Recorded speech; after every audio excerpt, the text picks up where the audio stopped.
Hello everyone, कैसे हैं आप सब। स्वागत है आपका मेरे यूट्यूब चैनल कॉमर्स वाले में। आज इस वीडियो में मैं आपसे डिस्कस करने वाला हूं कि इनकम टैक्स में कैश ट्रांजैक्शन की लिमिट क्या है।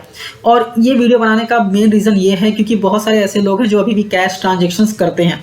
तो इसमें लिमिट डेफिनेटली आपको देखना चाहिए कि लिमिट क्या है और आपको वो सारे लिमिट्स को फॉलो करने चाहिए जिससे कि आपको कोई भी लेट फीस या फिर पेनल्टी ना लगे फ्यूचर में। और ये वीडियो बना रहा हूँ बेसिकली जो एक बुकलेट आया था इनकम टैक्स का, जिसमें उन्होंने बोला था कि कैश ट्रांजैक्शन की लिमिट बेसिकली यहाँ पे बताई हुई है। तो यहाँ पे सारी लिमिट्स हैं जो कि बहुत ही टेक्निकल भाषा में लिखा हुआ है। तो ये बेसिकली यहाँ से डिस्कस नहीं कर रहा हूँ, मैं अपनी इजी लैंग्वेज में मैं आपको बताने वाला हूँ। ये अगर आपको डाउनलोड करना है तो इसको मैंने मेरे टेलीग्राम चैनल पे शेयर कर दिया है, आप वहाँ से जाके डाउनलोड कर सकते हैं। लिंक आपको वीडियो के डिस्क्रिप्शन में मिल जाएगा। तो आइए वीडियो को स्टार्ट करते हैं। पहला पॉइंट बात करता है लोन्स, एक्सेप्टिंग या फिर टेकिंग, या फिर आप लोन दे रहे हैं या फिर ले रहे हैं, लोन्स, डिपॉजिट्स या फिर एडवांसेस की बात करता है। अगर आप कोई भी पर्सन 20,000 या फिर उससे ज़्यादा का कैश लोन नहीं ले सकता, डिपॉजिट नहीं ले सकता या फिर एडवांस जो है एक्सेप्ट नहीं कर सकता या फिर दे भी नहीं सकता, ठीक है। इसमें एक्सक्लूड किसको किया गया है? बैंक्स को, सारे बैंक्स को एंड एग्रीकल्चर इनकम को। आपको पता होगा तो हम कैश डिपॉजिट्स करते हैं बैंक में, कैश विड्रॉ भी करते हैं। कैश विड्रॉ करते वक्त एक लिमिट है, अगर हम उस लिमिट से ज़्यादा विड्रॉ करते हैं तो टीडीएस आ जाता है, वो अलग बात है। और उसके लिए ऑलरेडी मैंने वीडियो बनाया हुआ था, आई बटन पे लिंक कर दिया है, आप अपने नॉलेज के लिए देखना चाहें तो देख सकते हैं। बट यहाँ पे सीधी सी बात है कि 20,000 के ऊपर जो है वो आप कैश में किसी रिलेटिव से आप लोन नहीं ले सकते, ठीक है। और यहाँ पे अगर पेनाल्टी की बात करें तो पेनाल्टी है जितना भी आपने लोन लिया है, डिपॉजिट लिया है या फिर रीपेमेंट किया है, उतना अमाउंट का आपको लेट फीस या फिर पेनाल्टी पे करनी पड़ सकती है। नेक्स्ट अगर हम बात करें तो अदर कैश ट्रांजैक्शन की। अदर कैश ट्रांजैक्शन में है कोई भी पर्सन रिसीव नहीं कर सकता 2 लाख या फिर उससे ज़्यादा का अमाउंट कैश में। कब रिसीव नहीं कर सकता? किसी भी एक पर्सन से रिसीव नहीं कर सकता एक डे में।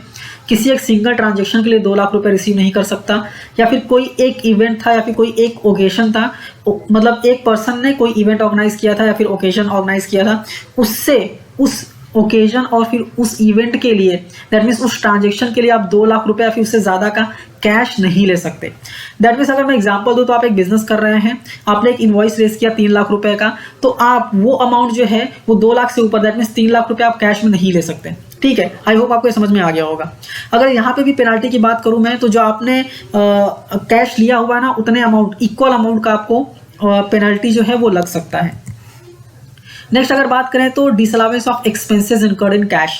अगर आप कोई बिजनेस करते हैं या फिर अगर आप कोई प्रोफेशनल हैं और आप कैश एक्सपेंस करते हैं more than 10,000 in a day, एक दिन में अगर आप 10,000 से ज़्यादा का ऊपर का कैश एक्सपेंस करते हैं तो 100% पेमेंट जो है वो डिसअलाउ हो जाता है। हालांकि इसमें बहुत लोग टेक्निकली क्या करते हैं, स्प्लिट कर देते हैं 2 दिन में, मतलब एक ट्रांजेक्शन है 15,000 का है तो 7,500 7,500 ऐसा स्प्लिट कर देते हैं, फिर 8,000 और 7,000 का स्प्लिट करके दिखा देते हैं। बट अगर आप कैश ट्रांजेक्शन दिखाते हैं 10,000 का तो वो आपको अलाउड नहीं है। आप स्प्लिट करते हैं वो सेकेंडरी मैटर है, बट 10,000 के ऊपर का ट्रांजेक्शन एक दिन का कैश का नहीं दिखना चाहिए, ठीक है। यहाँ पे एक एक्सेप्शन दिया हुआ है कि अगर आप पेमेंट करते हैं प्लाइंग, हायरिंग और leasing of goods carriage, then वो जो लिमिट है वो 35,000 रुपए की हो जाती है।